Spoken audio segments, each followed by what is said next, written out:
Hello, everyone, and welcome to today's SANS webcast, 7 Ways to Find Encrypted Network Threats Without Decryption, sponsored by Corelight. My name is Jessica Gallus of SANS, and today's featured speakers are John Gamble, Director of Product Marketing at Corelight, and Vincent Stouffer, Senior Director of Product Management at Corelight. If during the webcast you have any questions for our presenters, please enter them into the Q&A window located on the control panel at any time. Please note that a copy of the slides and recording of this webcast will be made available for viewing later today and can be found on the SANS webcast archives. And with that, I'd like to turn the webcast over to John. Thanks so much for that introduction, Jessica. Welcome, and thank you for joining us today. I'm excited to get started. So first, let me just kind of introduce my esteemed colleague here, Vince Stouffer, Senior Director of Product Management here at Corelight. Vince, maybe you could talk a bit about your background, just because you kind of came from the operator end user experience, so you've just got so much kind of insight and perspective on this particular challenge. Hey, hello everyone. Thank you for joining us today, and thanks, John.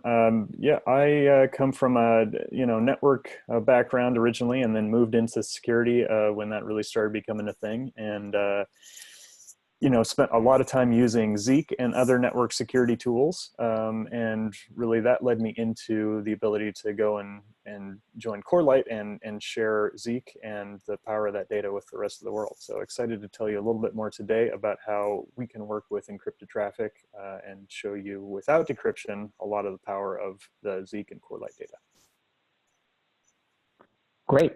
And I'm John Gamble, Director of Product Marketing here at Corelight. I've been with the company for almost 3 years now, and I know enough technically to be a little bit dangerous, definitely not as technically savvy as Vince, but I've had the pleasure of getting to meet with SOCs kind of all over the world in my career over the last 10 years and talk to them about the problems they're facing and really dig in on the technical solution. So I'm excited today to talk to you about some of the things I've learned here at Corelight over the last 3 years that's really resonating with our customers in the open source community in terms of ways that this incredible data set and tool that is Zeek can be used to help with this challenge of increasingly traffic being encrypted on your network and the visibility challenges that can pose. So the agenda, real quick, we're going to kind of dig into this encryption challenge a bit and talk about kind of some of the nuances there of why this is such an important topic and something to address and something that really should be at the top of your list in terms of priorities to address in your SOC if you haven't already. Next, we'll talk about Zeek. So Vince mentioned it, and I've talked about that word. If you're not familiar with the word Zeek, Zeek is an open source network security monitoring tool. We'll talk a bit more about what it is, the history of it, and how it works. But it's been around for quite a while, and it's a favored tool of leading blue teams in the world to get visibility into their network traffic at scale, whether that traffic's encrypted or not. So we'll talk about what the capability set are to frame the meat of today's presentation, which is the 7 analysis use cases we're going to present. These are 7 specific ways that you, using Zeek data, can actually address encrypted traffic and look for evidence of adversarial movement in your environment. And we'll close with a Q&A, so feel free to ask questions at any point during today's broadcast. In the Q&A box, we'll see that, and we'll probably save questions until the end of today's presentation. We'll try to save 5 to 10 minutes for Q&A, and definitely stick around for Q&A. There's a special offer that has been pretty popular that I'll reveal during the Q&A, so stick around. You won't want to miss that. So the encryption challenge, right? You signed up for today's webinar because presumably you want to learn more about kind of how to deal with encrypted traffic in your environment. And if you're talking about a typical corporate network, safe to say that a majority of the network traffic in your environment is probably encrypted. These stats here come from a Gartner kind of predictive source, and saying up to 80% or more of encrypted web traffic in the enterprise is kind of where we're looking at today. So, throw a dart on a board, hit a packet, it may well be encrypted in your environment. Now, of course, encryption is great from a privacy and security perspective. From a defensive side, it keeps your data safe, your customers' data safe. It's great for IP protection. And it's great for keeping the bad guys out of those communications. But on the flip side, of course, adversaries are also using encryption. And in fact, many attacks today have some component of them that are encrypted, if not an entirely end-to-end encrypted attack. So you need to not only kind of be cognizant of the encryption running in your own environment that's known and good, but recognize also that you know, some of the tools you may have relied on to do network security in years and decades past are starting to become less effective because some of those traffic streams that the adversaries are in, some of their connections are going to be encrypted. And if you're doing kind of an approach that requires, you know, clear text or break and inspect, you may run into some challenges there, and you may not have the visibility that you previously relied on. And Vince, maybe you could talk a bit more about kind of the emerging kind of encryption standards and how that kind of even further complicates the picture here. Sure. And, you know, of course, we've moved through generations of different, you know, encryption protocols that have been the standard for web and other protocols, right? The TLS, and then into, you know, SSL, and then into TLS. And so, you know, the current version of TLS 1.2 that is in the most amount of use allows us still to gather a whole lot of metadata. And we'll talk about that later in the broadcast. So even though the bulk of the connection, the entire payload, and the communication is encrypted, the capabilities exchange, the certificates, everything else at the beginning of that connection is unencrypted, and gives us a lot of information as defenders to be able to see what's going on in that traffic. As we move to TLS 1.3, it becomes harder and harder, right? There are some things built into the specification for TLS 1.3 that guarantee end-to-end encryption, that make it harder to do break and inspect, and also protect the capabilities of exchange and the certificates, especially, are completely encrypted in TLS 1.3. So it reduces our data a bit more. It complicates our ability to kind of do some of the stuff that we're talking to you about, but it doesn't preclude us from doing some of the same tricks, right? And it doesn't shut down all avenues into being able to have some visibility into what's going on with those connections, even you know, absent any sort of other decryption. But it's just worth noting that things are getting harder and harder in this arena, and TLS definitely makes that harder, right? You're still able to do decryption if you own the servers, and you know, these are services you're providing to customers. But in the other direction, you know, from your customers or your employees going out to the internet, it's going to become a lot harder to get the sort of visibility that we currently have. And so, you know, naturally, kind of, I think one response I hear when we talk about this problem is, well, yeah, why can't I just decrypt that traffic? And of course, you know, decryption, you know, is going to ultimately provide maximum visibility. If you're decrypting that payload, you're going to be able to see what's in there. You're going to be able to do, you know, analysis of that payload. Of course, the visibility there is maximal. But the reality of decryption at scale in a modern enterprise environment is a lot trickier than just simply, you know, sweeping a wand across and decrypting all of that traffic. There's a number of reasons we find in our customer base and the open source community that we see tackling this problem that they're not decrypting all of their traffic, and it can be for a variety of reasons. And I've listed some of them here. You know, cost. You know, decrypting all of your enterprise network traffic at scale, that can get pretty expensive pretty fast, and you may not have the budget to do that. There may be latency issues. You know, there's no free lunch, and you know, those latency introduced by decryption may be acceptable, may be so minor that it doesn't really impact your services or kind of, you know, perceived connectivity, but it might. And if you're transferring huge volumes of data, or you have you know, huge throughputs that require extremely fast speeds and you know, near zero latency, that might pose a problem to you if you're trying to decrypt some of those large flows or high throughput connections at scale. Regulation, compliance, and privacy is another reason we hear for people choosing not to decrypt in their environment. You know, you might be in a regulated industry that decrypting said traffic of your customers might violate certain laws with respect to regulated industries. You might be operating in a GDPR, you know, compliant zone or area of data that also would prevent you from decrypting and inspecting that personal information in those traffic flows. So often there's regulatory reasons or internal policy and compliance reasons why people choose not to decrypt. And also, I think the last one that I didn't kind of put here on this screen is it's not always technically possible to decrypt. There's a variety of reasons where you may not control those certificates and be able to actually break and inspect the payload.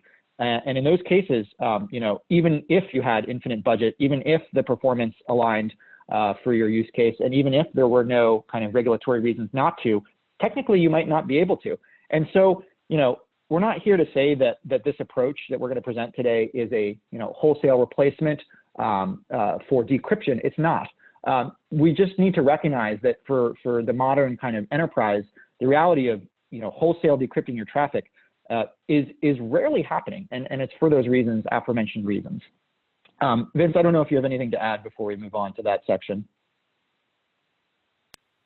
No, I think that's it. I mean, other than just, again, the technical reason that you mentioned, TLS 1.3 is really one of the reasons that becomes technically harder, as we discussed. Yep. And so the approach we're presenting today, which is decryptionless analysis, is not a replacement. It's a complement to decryption, right? And so many of our customers are decrypting selected traffic streams or selected areas of their network, and they're using the capabilities of Zeek and Corelight that don't require decryption to analyze those other traffic streams that they may not be able to decrypt. So, you know, in the face of encrypted traffic, if you can't decrypt, you know, should you give up? The answer is no. Many organizations have faced this challenge head on and realized that they don't need to give up, and that there's a way to analyze those streams and derive meaningful, actionable security insight without decryption. And the metaphor that I use here that I found has resonated nicely when explaining this problem is kind of when you were a kid and you had a present for your birthday or a holiday and you weren't allowed to open it. You know, kids are crafty and they figure out ways to guess or basically observe what they can about the package and make inferences, right? And make educated guesses and inferences about what that package might contain. And so, you know, shaking the box, right? If you can't see what's inside, if you can't access the payload itself, but you're trying to understand the nature of this, well, you can actually take that kind of metaphor and apply it to network traffic. And there's a lot of insight, and we'll present kind of 7 specific ways you can glean this insight from encrypted traffic and squeeze observable characteristics about the certificates, the nature of the handshake, the nature of the connection, the traffic that happened before and after the encrypted state of that connection, right? All of those observable details are really, really important, and when put in context with other pieces of evidence in your environment, can actually lead you to some pretty strong directional conclusions in your investigations. So the tool of choice, you know, we believe for this problem is Zeek, open source Zeek network security monitoring tool. It's been around for quite a while. Vince is going to talk a bit more about it. It used to be called Bro, so that might be the name you're more familiar with, open source Bro. It got renamed to Zeek in 2018, I believe. And Vince, maybe you could talk a little bit more about this tool, because I know you kind of came to this tool in your career prior to Corelight and kind of realized its power. Yeah, absolutely. It was an exciting revelation for me to become involved with Bro at that time, and now to continue working with Zeek. So Zeek has been around for more than 25 years. It was created by a gentleman named Vern Paxson, who's one of Corelight's co-founders, but he at the time was a researcher and postdoc at Lawrence Berkeley National Lab and was doing research into the growth of the internet, essentially. And so he designed the tool in the beginning just to be able to kind of observe the traffic patterns and the growth of network traffic and characterize it over time. And what he quickly learned was that by looking at this traffic and analyzing it in a deeper way, he was coming up with some very valuable data. And the security team down the hall started realizing that Vern had all this data, and so they started going to him and asking him questions. Well, can you tell us how many, you know, these things are on the network? Or, hey, this particular connection is interesting. What did you find out about it with your tool? And so that's how eventually Zeek Bro turned into, a full-fledged network security monitor. And over time, it was supported by grants from the NSF and others, and it really grew into an extremely powerful tool that was used in government, in higher ed, in research and academia, and really spent the first 15 or 20 years of its life kind of as a niche product in those environments. But in the last 5 to 10 years, it's really become widely used in the enterprise, and it's hard to name a large company that isn't using Zeek or some subset of Zeek data in their environment. And there's a whole lot of reasons why, and one of them is the power of what we can do with the encrypted analysis that we're going to talk about a bit more. So just a little more on how it works. It's out of band, so you connect a sensor to a span or a tap or a packet broker, and essentially, Zeek is an event engine. So it's translating, it's using deep packet inspection to do protocol analysis on 35 or more protocols. It converts what is seen on the wire, that wire data for those protocols, into events. And then those events can be used in a variety of ways. So the Bro or Zeek logs that are traditionally talked about, that's the kind of default output of Zeek. And so it basically has a per protocol log that writes out information. And so there's a connection log, which is really kind of like NetFlow on steroids, that has the information about the overlying connection. And then you have the different protocols layered on top of that. We'll talk a bit about how those are interlinked and can be used together to really show everything about a particular connection. But just to know that, if you had an HTTP connection, for instance, you would have a connection log and then an HTTP log that would talk a bit more about the protocol specifics of HTTP. So you have all these rich logs that are showing data streaming through over the network. You can also extract files or carve files directly from the wire. And so you can then reassemble and extract those out to somewhere else for further analysis. And there's also a complete scripting language on top of these events that allow you to do very powerful, behavioral detections, indicator matching, and all sorts of other very powerful tools on those network events. And so, it's worth mentioning that there's a significant difference between something like Zeek, which has this behavioral characteristic, this event engine, and these capabilities to stitch network events together, and Suricata, for instance, or Snort, or something that's much more of a signature matching engine. And so while those are both complementary tools that are used often in the same environments, Zeek is much more focused on the extraction of the metadata, the extraction of the files, and the event, domain-specific language that can be used to create these custom detections. That's a great overview, Vince. The only thing I'll add is just, I joined this company 3 years ago. It was the first time I'd heard about Zeek. I've been around the security world for a while now, and I like to call it network security's best kept secret, because despite the fact that it's been around for decades now at this point, despite the fact that leading blue teams at some of the largest organizations with the most critical networks in the world are using it, it's still kind of a pretty high-end tool. And I think a lot of people hear about it and think, oh, that's too complicated or not accessible to me. And I can promise you, having talked to a number of customers now over the years, it's not the case. Yes, it is a lot of data. Yes, it's a programming language. Yes, it's open source. But if you're willing to take the time, you can actually, as a team of one even, come up to speed on this thing fairly fast, and it can just utterly transform how you run your network defenses and network monitoring. And I've seen it happen with customers, someone who went from 0 to Zeek in a matter of months, and really just transformed the way they were doing incident response and hunting and analysis in their network. And there's a lot of ways that you can do that. SANS actually has a lot of courses that use Zeek data as part of their teaching curriculum. You'll find it in security certifications like those run by Cisco.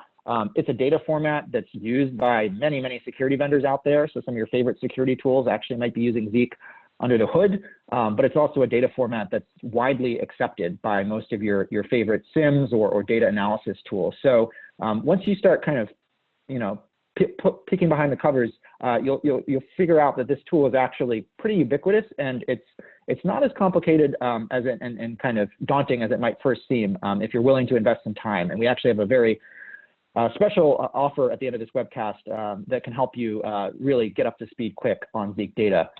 So with that, let's move into the next section. So Zeek, right? What are the capabilities that Zeek can offer with respect to encrypted traffic analysis? So we'll go into specifics, technical specifics, but let me just frame it at a high level.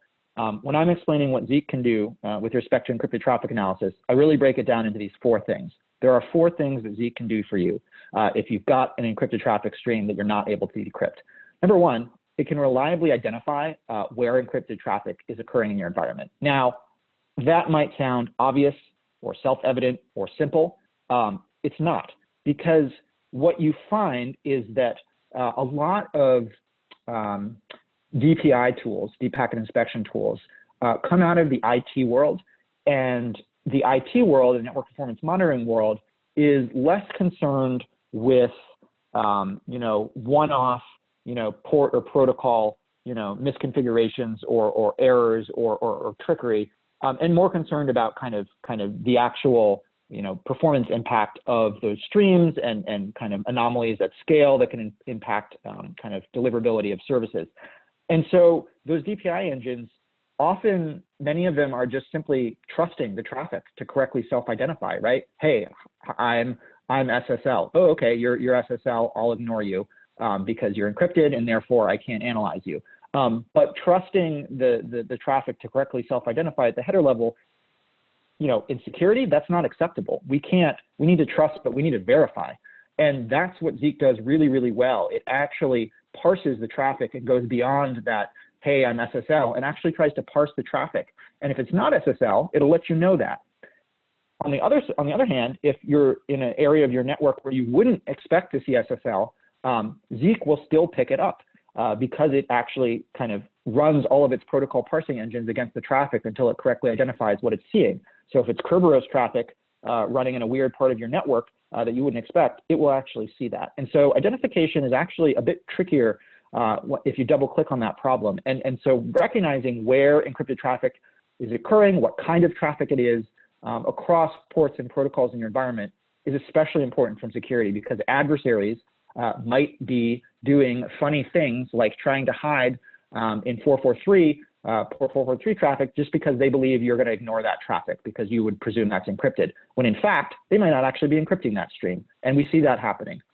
Parsing, right? So once you've correctly identified what kind of traffic it is and where it's running, actually parsing the details, the characteristics of the encrypted handshake, the certificate details, the nature of the connection, that's tricky, and it's tricky to do at scale with high throughput networks especially. And Zeek is really, really excellent at parsing those encrypted characteristics of the connections into these kind of beautiful security optimized logs, where each one of the fields in the protocol specific log is there because it has security value.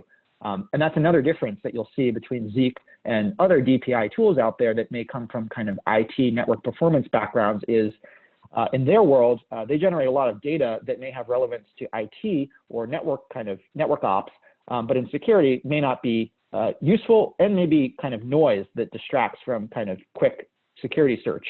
But Zeek there's no fat in Zeek logs. There's 400 plus fields of extracted data, and when you're looking at the SSL log, and we'll look at it, every single one of those fields in there about the SSL connection is there because it's relevant to security. And so Zeek is just a really excellent parser of those connections. The last kind of 2 things from a capability set perspective that Zeek is really great at: context. It's a connection-oriented logging tool. And so it thinks about kind of summarization in terms of the entirety of the connection. No matter where that traffic goes, what it's doing, it follows that connection, parses it out, and connects those threads together. And so if you're looking at a DNS connection, right, a DNS query rather, you'll get a DNS log, right, generated from that event. If that turns into an HTTP session, that's a separate log, an HTTP log. And Vince will cover in more detail about kind of how that connectivity works. But you can, as an analyst, you can actually see those various stages of the connection happening with these logs. And so you get the context. And in the world of encrypted traffic, you're going to want to know what happened before the connection was encrypted, and you're probably going to want to know what happened if that connection becomes decrypted at any state, or what that actor was doing after that. And lastly, analysis. Zeek, as Vince mentioned, has a full-fledged scripting language. It's a Turing-complete programming language. And the open source community has really taken that capability of Zeek and run with it and developed some really cool automated traffic analysis techniques, many of which relate to encrypted traffic. And we're going to talk about those today. Vince, maybe you could double click here on kind of that identification capability of Zeek with respect to encrypted traffic and dynamic protocol detection. Sure. So this is something that has become pretty well known in the industry, and I think on the commercial side, Palo Alto is one of the first ones to do this. But the idea of what we call dynamic protocol detection, or DPD, in Zeek is really just what John mentioned before, right? Looking at a connection, essentially attaching different protocol parsers to it. And the way that Zeek works in the most kind of high level way is it just attaches all of the parsers to a particular connection until all of them fail but one. And so if you have something that is not HTTP, for instance, but is running over port 80, the HTTP analyzer will fail, and it will, fall on down to whatever other analyzers might be used to process that traffic. And once one hits and says, you know what, yes, this actually appears to be TLS traffic, I'm able to parse this, I'm seeing certificate, I'm seeing, a TLS handshake and certificates be exchanged, this is TLS, and I can now examine and extract this data. That will happen no matter what port is being used by the particular connection. So the idea here is just separate the port from whatever protocol is being used. And so just being able to do that and say, do a query for instance, TLS traffic. You can do this in the Zeek logs and just say, show me all the TLS traffic. You don't have to say what port it's on, because there's a service field, which is the identified service that Zeek has connected its analyzer to. And so it's easy to say, I just want to see TLS traffic for every single thing from this host. I don't care what port it's on. And so there's a lot of power in just being able to identify that. And there's also, the power of having, basically it can't be fooled, right? So you're looking at particular connections that should be encrypted over this standard port, like 443. And if they're not, that's fine. Zeek's still going to identify what they are. It's still going to log them, and it's still going to identify the correct service. So there is a separate log called the DPD log that has some debugging information and other information about that process that John's going to talk about a little later. But I think Zeek was actually one of the first tools ever to do this in the world. So it's been doing it for a long time. And again, it was picked up by some of the commercial network tools later on. But it's definitely a powerful thing, especially in light of encrypted traffic. Great. And yeah, like I mentioned, right, once you identify where encrypted traffic is happening, whether it's expected to be happening in that area of your network or not, then you've got to parse that traffic. And these are just a couple of the dozens of logs that Zeek generates, and a selection of the encrypted logs that Zeek will generate. So you're seeing here from left to right an SSL log that gets generated, an SSH log for SSH connections, an X509 log, which documents the certificate details of that given connection.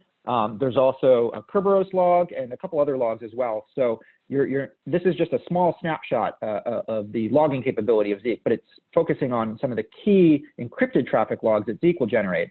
And if you're looking here, I know that the text is quite small, hopefully legible on your screen, but you're seeing here all of the fields, right, that are extracted from that connection and put into these logs here. And these are the fields. When I said zero fat, that's what I was talking about, right? Every one of these, dozen to 20 plus fields in these logs is there because it's useful in a security context. And we'll dig into some of these specific fields in our examples on the back half of this presentation for encrypted traffic analysis. But these fields were placed here because someone with a security operator experience said, this is important information to know. I need to extract it and put it into this log.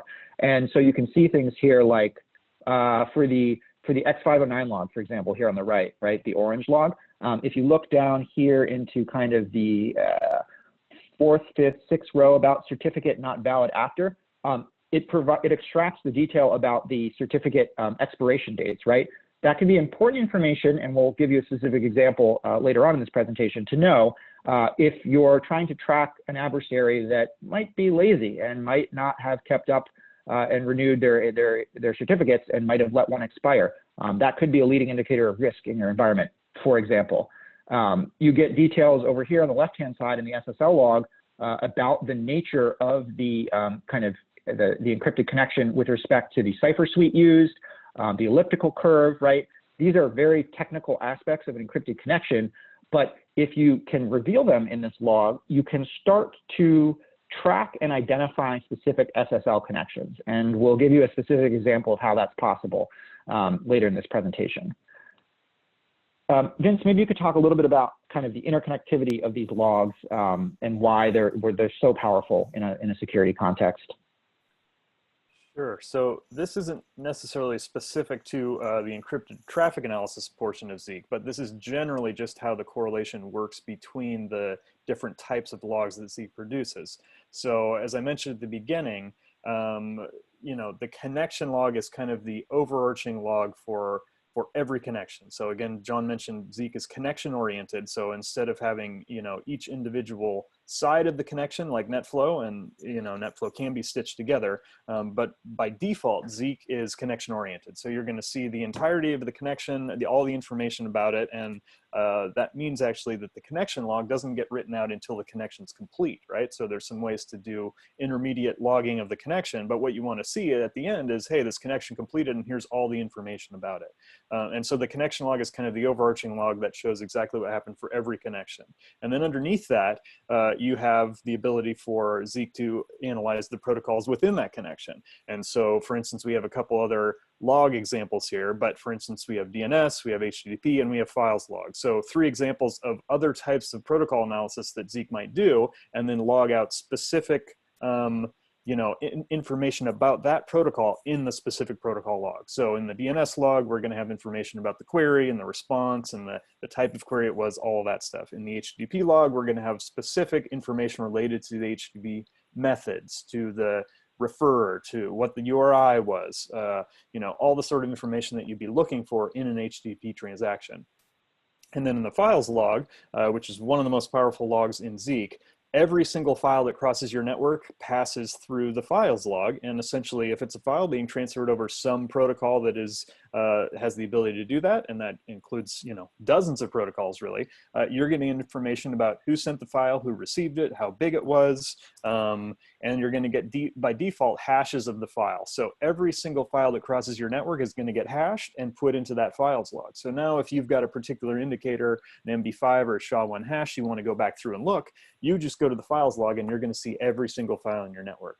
And so one of the neat things that Zeek has is what is called the UID of the unique ID. So for every connection, there's a string that's you know, just a computed kind of hash value particular to that connection and that sensor that connects each log from the connection log to those other protocol logs. So for instance, if I've got a file that's transferred over HTTP, there will be a UID in the connection log that talks about, you know, that is the reference for that. And that same UID will be referenced in the HTTP log and in the files log as well. And so if I'm looking for everything around this particular connection, I don't have to go in and put the source IP and the dest IP and the ports and the protocol, et cetera, right? The 5 tuple. I can just go in and put the UID into my SIM or my search tool and pull up everything about that connection or series of connections that I'm interested in doing analysis on. So the UID is a really quick way to pivot between all of the rich data that Zeek provides because it's split out into these different protocol logs. And there's, you know, great reasons to have those logs separated too, right? So I might be looking for, you know, an instant or doing a threat hunt related to a specific indicator. So I might be saying, well, I have this single IP address and I want to see everything that it's doing, right? So in that case, I might be looking at a whole bunch of different connections and using those UIDs or maybe the IP address itself to search through everything in my data set for that IP.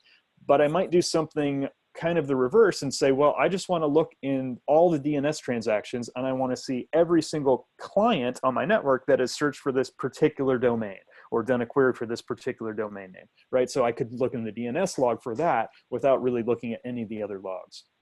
So the UID allows you to go back and forth between the various logs and tie them all together. And there's a similar concept with a file unique ID that can also allow you to see where the file is transferred and how many times and you know, what the different techniques were used to transfer a file.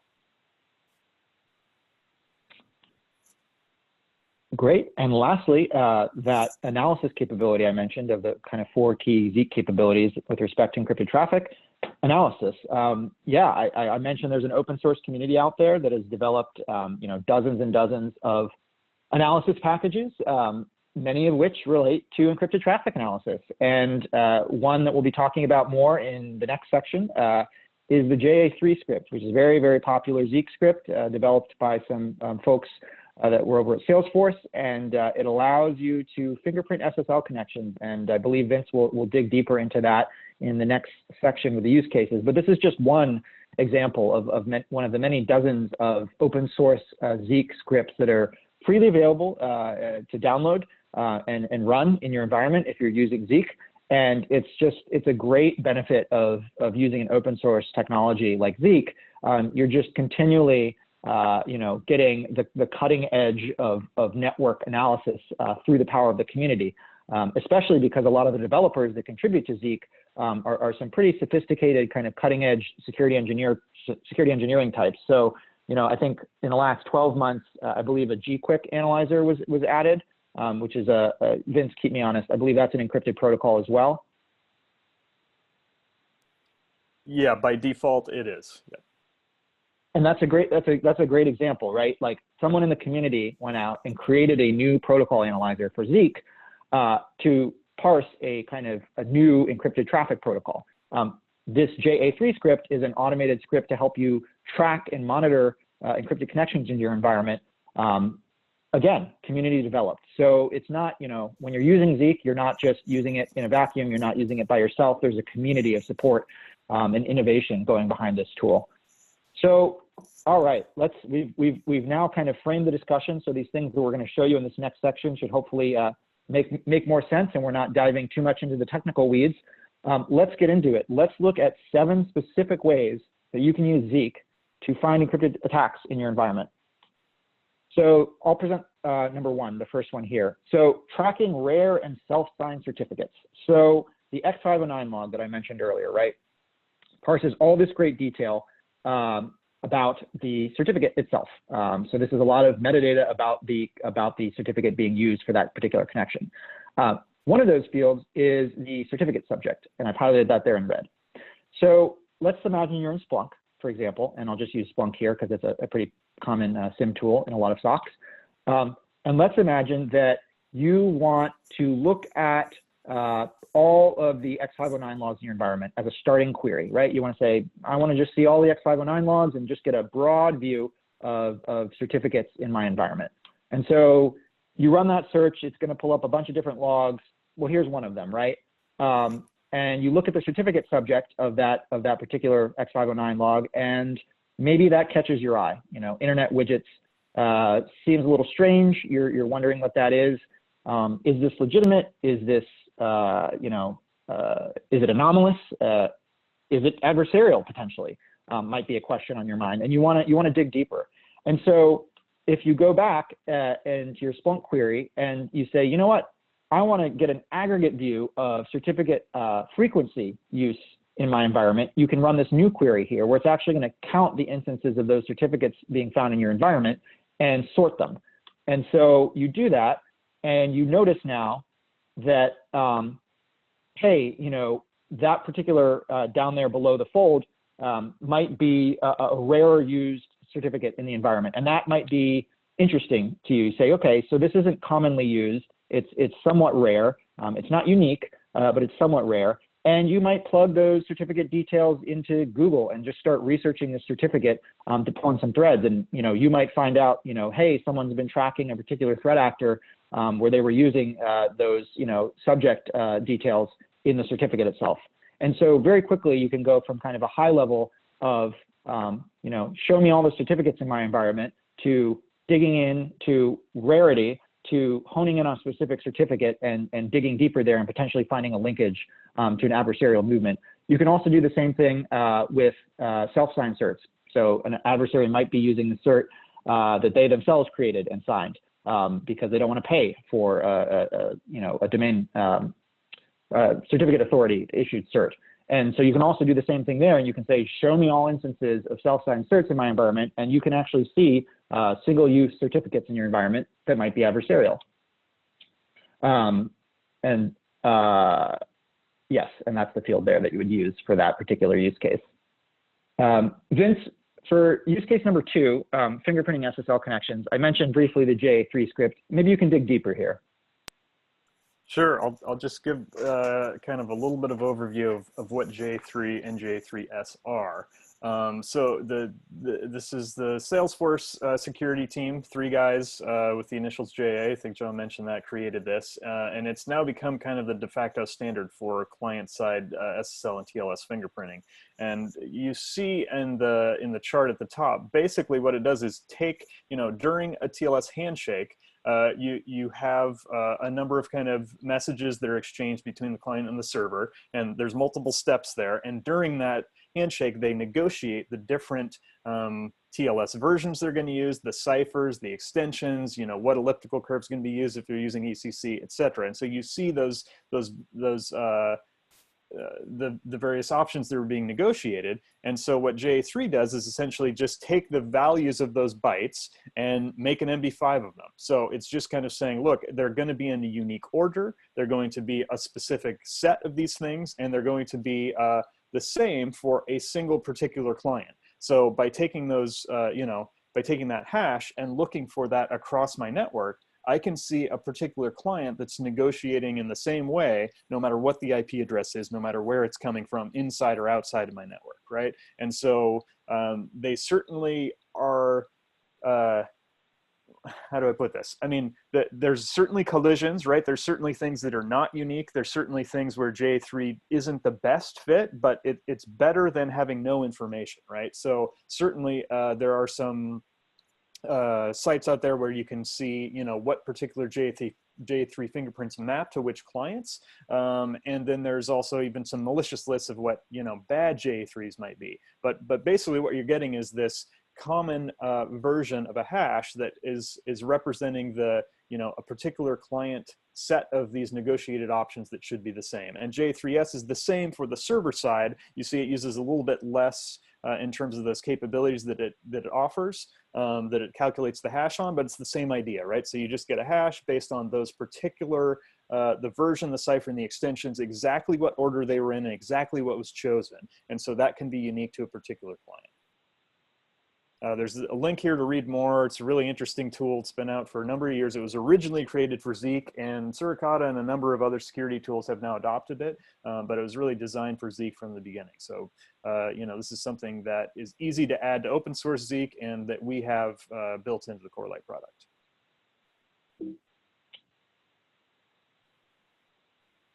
And I think we've got a specific example here, Vince. So if you're starting from this SSL log. Yeah, so here's a shot of an SSL log, and you see the J3 and the J3S right below it. So you see the hash that's already captured. And so it doesn't mean much to us on its own. It's just the hash. But as we step through and look a little deeper, maybe I'd go through and say, you know what, I want to do that kind of a rare search that John was just using for the certificate subjects or issuers for J3. So I might look in Splunk for all the J3 hashes that I have, show me, the most rare or the top values. In this case, we're looking kind of at both. We're looking at top 10, but at the very bottom, we see there's just one instance of this particular J3 hash that we're looking at. And so maybe I decide to go take that J3 hash and check it against one of the existing, blacklists or J3 lists that are out there. And sure enough, this particular fingerprint matches the TrickBot malware. So in this case, something as simple as capturing that J3 hash and then having, an existing blacklist or doing some sort of lookup against it could show you that, hey, I appear to have TrickBot malware on my network, and it was easy to identify even though it was completely encrypted. I think it's a great example of the power of some of the automated analysis techniques of the Zeek scripting language, taking it from data to insight to community repository of shared intelligence in this SSL blacklist here. The other use case I often think about too is just like whitelisting your known SSL connections in your environment. So you can now monitor anytime something pops up that isn't on your JA3 whitelist for your own internal network. You now get immediate visibility. And so this is kind of a query scenario here, but maybe that cert had been used weeks or months ago. You probably want to know about it as soon as it's being used. If it's truly unique in that way and it's not on your approved whitelist, you can get that kind of visibility with Zeek. You can turn that actually into an automated alert in your environment and get immediate visibility, and potentially catch this particular JA3 fingerprint on day one of it being used in your environment. Yeah, and I mean, I might add that just, because for that whitelisting capability, again, the J3s can change very, very quickly, right? If one single thing in that negotiated handshake changes, the J3 will change. But if you have a particular, internal application you're using and you control everything about the particular client or the server, that part of the hash is not going to change. And so you could, as John said, whitelist that and then look for any particular things that have changed in your environment.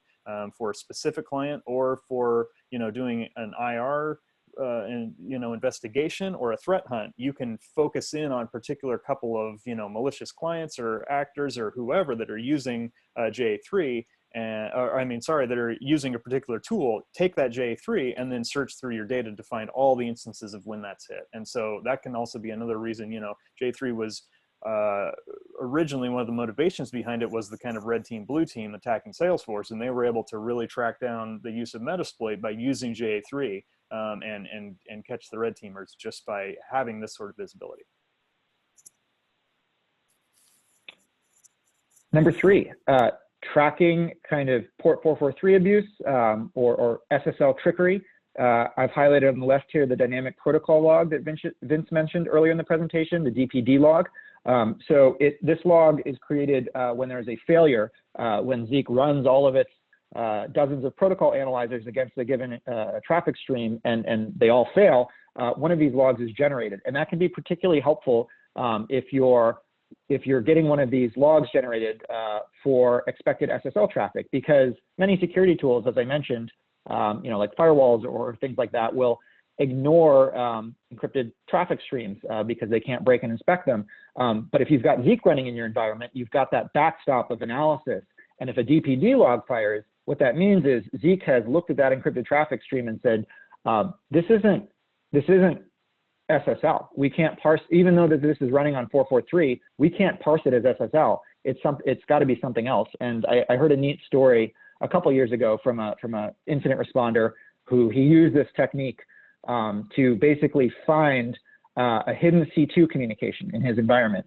And what had happened was a DPD log fired.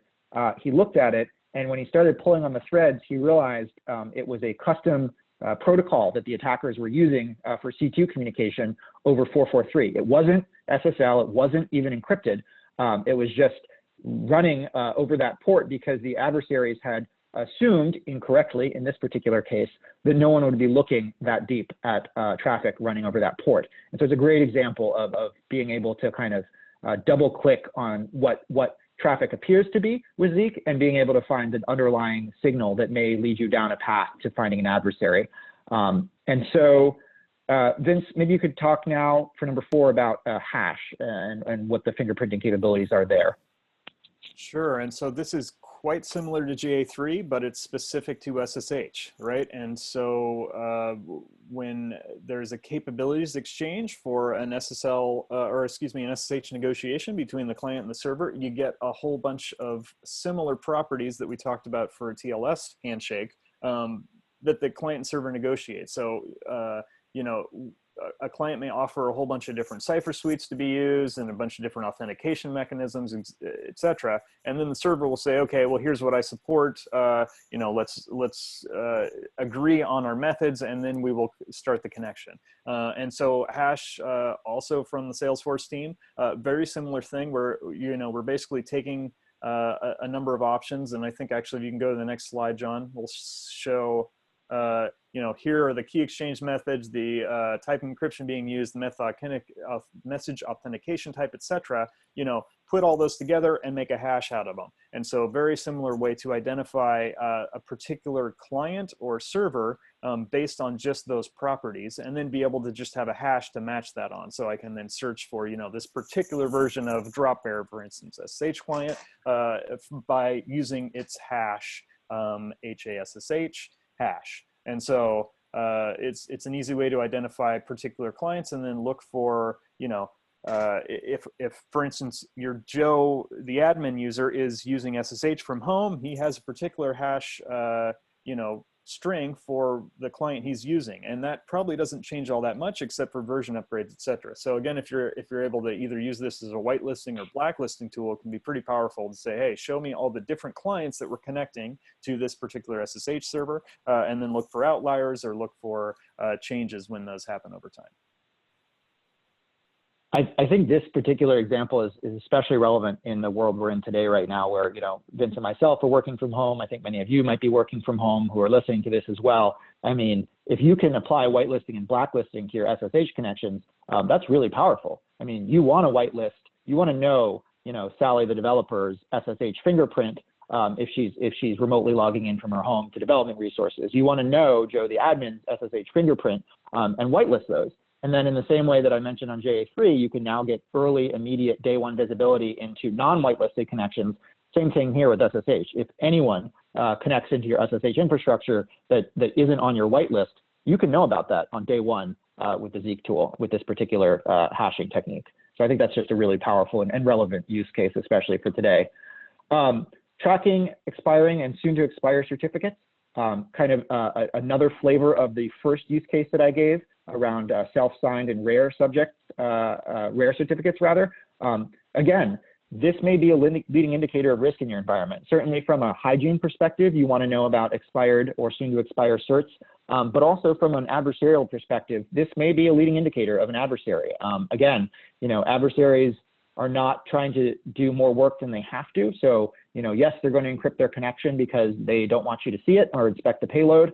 But they may not keep up with the housekeeping of that particular certificate used, and it may expire, and they may not be on top of that, and you want early visibility into that. So on the right-hand side, you can actually instrument an alert against that, and I've been talking about these kind of alerts, right, with Zeek. So the notice log, which is a separate log Zeek generates, you can program that log to fire as a notice, so you can think about it like an alert for any given input or behavioral characteristic that you want. So in this particular case, this notice log you see here on the right, this Zeek notice log, has fired because the particular SSL certificate has expired.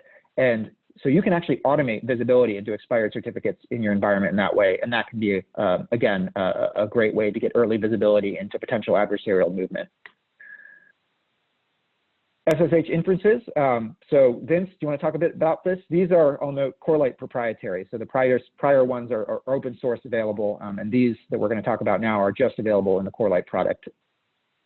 Yeah, so our research team at Corelight has done some great work here, and basically with just by looking at the SSH connections and doing kind of statistical and behavioral analysis, it's possible to pull out a number of inferences from those SSH connections and basically apply labels to them. So what this does, you can see some of the examples, and there's actually several dozen of these inferences that we have now available in Corelight for SSH traffic.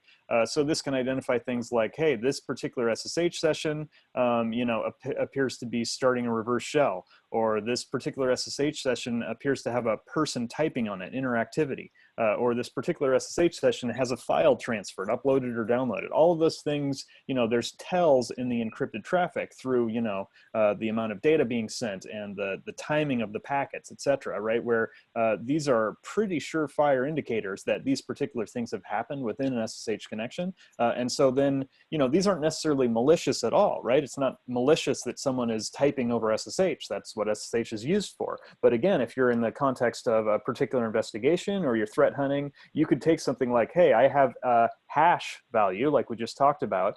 So I'm looking at a particular SSH client, and I want to see the kind of characteristics of what they normally do in my environment. It appears they normally log in using, a shared key, and they, often do a file download from the server when they connect to it. if something changes there, I'm going to be able to see that just based on these inferences. So now they've logged in using an interactive password. They haven't downloaded any files, but they're trying to use, you know, a reverse shell. That could be something that's totally different and changed from their normal behavioral patterns. So just having this sort of data is pretty powerful, and something that Zeek allows us to do, you know, using its scripting language. And this is something that, again, the Corelight research team has put into our product. So just one other way to get more data, in this particular case around SSH, by really, you know, viewing the encrypted traffic and applying some particularly interesting statistical and behavioral analysis techniques to it. And number 7. And number 7, the last one we're going to talk about, is also some stuff that our research team has been working on. And this touches on some of the stuff that John and I have already talked about, right? But essentially here we're looking for changes to what is the kind of normal behavior for TLS sessions, for the negotiation and the communication of the encrypted traffic. So normally, again, we have the, you know, TLS handshake, we have this unencrypted exchange of capabilities, and then the certificates are passed in the clear, and then the, you know, the symmetric keys are initiated and the session starts. So we have a whole bunch of information that we should see before the encrypted session starts. And so what this particular set of tools is looking for, this feature is looking for, is essentially differences to that. So when the encrypted session starts without any negotiation right out of the gate, so kind of instant encryption as we call it, that indicates, you know, a pre-shared key or some sort of resumption of an existing encrypted session, or something proprietary perhaps. So it, again, not necessarily malicious, but very interesting to have in the context of a threat hunter or an IR. And then the same sort of thing that we talked about before about unencrypted service over an encrypted port. So when we see unencrypted traffic over port 443, we can now kind of automatically identify that rather than having to go into the SIM and do a search for that. This is something Corelight has been working on, to just pop up a notice and say, hey, I see something unusual. This isn't quite right. And again, if you see clear text over you know, an encrypted connection, that's also strange. So just a number of other inferences that we can draw from encrypted traffic, in this case, not specific to SSH, but just general TLS traffic. And lastly, a quick bonus, again, Corelight proprietary, we can actually detect DNS traffic that's encrypted, which, as you may be aware, is an increasing trend we see with DNS traffic. It's running over HTTPS, and so you are not going to be able to see that DNS traffic, the particular query and response information and other details, but you're going to want to know that it's happening in your environment, and Corelight can actually expose that that's what's happening. And so if you're doing an investigation, this sort of insight can help you rule in and rule out some things. So if you're, you know, tracking a connection but you don't see DNS activity, we'll expose the fact that that's because that DNS traffic is encrypted. And so another great kind of way Corelight has taken the Zeek capability set and extended it in our commercial product. Real quick, a word from today's sponsor, and then we'll probably have 2 or 3 minutes for some questions. Who are we? We're Corelight. We've been around for, you know, 4 or 5+ years now as a commercial entity. We make a commercial grade version of Zeek. So if you want Zeek running at scale, you know, highly manageable, with a whole bunch of enterprise features packed into it for ease of use and manageability, and also extending Zeek's capabilities with some of these kind of insights that Vince was talking about, come talk to Corelight. You know, open source Zeek is a phenomenally powerful tool, but can also be phenomenally difficult to get running at scale. It's in large enterprise environments. We take the pain out of that and let you use the data and get back to your day job so you don't have to babysit it. Our sensors can run in cloud, physical, and virtual form factors. We've got really happy customers. As a product marketer, I love getting to talk to our customers just because of how kind of ecstatic some of their quotes are about how powerful this solution is. It's really a pleasure, having worked in the security world for a while, to hear this kind of satisfaction from a customer end, and it's a pleasure to work here. And lastly, Q&A. Real quick, I mentioned stick around for the Q&A. I'll make a quick offer here. We are running a virtual CTF program every week. It's free and open. It's really, really fun. There's prizes for winners. There's breakout rooms. We use Zoom. So if you're new to Zeek and you're worried you might not be able to compete, you can get one-on-one help in a private room. It's fun, it's fast-paced, and it's a great way to get your hands dirty in the data and learn the Zeek data format. And there's even some encrypted traffic analysis challenges built into it. And we declare a winner for every game. I believe they take home an Amazon gift card for $100. So if you're interested, shoot me an email, john@corelight.com. I'm happy to send you a registration link, and you're welcome to play and invite your colleagues to play as well. We've got about 2 minutes left, 1 or 2 minutes left here for some questions. We've got, unfortunately, many more questions than we're going to be able to answer today. Let me pick out some of the earlier ones just to be fair to people that asked first. Is there another tool to be used with Zeek to view, parse the data? I think one thing we didn't really talk about in this presentation as much is the technologies that Zeek complements and works well with and around. So SIMs, obviously, Zeek and Corelight will generate the data, but you need a place to store and analyze it. So you're looking at a SIM tool like Splunk or Elastic. But also there's a bunch of analytical tools you can use. From a decryption standpoint, you certainly could be decrypting traffic before it gets to Zeek. And that would be managed kind of upstream from Zeek at one of your appliances in your environment if it has that decryption capability. So those are kind of tools that you would use in concert with Zeek to do the types of analysis that Vince and I are talking about here. Let's see here. There's one that there were a whole bunch of great questions. Let me answer one more, John, that came up, which is a good one. Someone asked if you can use Zeek to kind of show older versions of SSH, like SSH version 1, as well as kind of existing versions of SSH, the modern version of 2. You absolutely can, and it's a really powerful use case we didn't really touch on, and a little more operational. But not only can you see the versions of SSH, you can also see, of course, the versions of SSL. So you can see and specifically find the versions of SSL v2 or v3 or TLS 1.0 they're being used on your network, and go track down those clients, because those could be potentially a security risk. So good question. Awesome. And with that, we're at time. We'll try to follow up with the other people that asked questions that we weren't able to answer. My apologies. Thank you for joining us today. I'd encourage you to shake the box and learn what you can about your network without decrypting it in cases where you can't or don't want to. And if you're interested in commercial grade Zeek solutions, contact us, info@corelight.com, drop us a line. We're happy to connect with you and talk about how Zeek might be a good fit for your environment. With that, Vince, I want to thank you for joining me today. Jessica, thanks for hosting us. And with that, we'll call it a wrap. Thanks, everyone. All right. Thank you, you two. So that's all the time that we do have for today. Thank you to our speakers, John and Vince, for that great presentation, and to Corelight for sponsoring this webcast, which helps brings this content to the SANS community. To our audience, we greatly appreciate you listening in. For a schedule of all upcoming and archived SANS webcasts, including this one, please visit sans.org/webcasts. Until next time, take care, and we hope to have you back again for the next SANS webcast.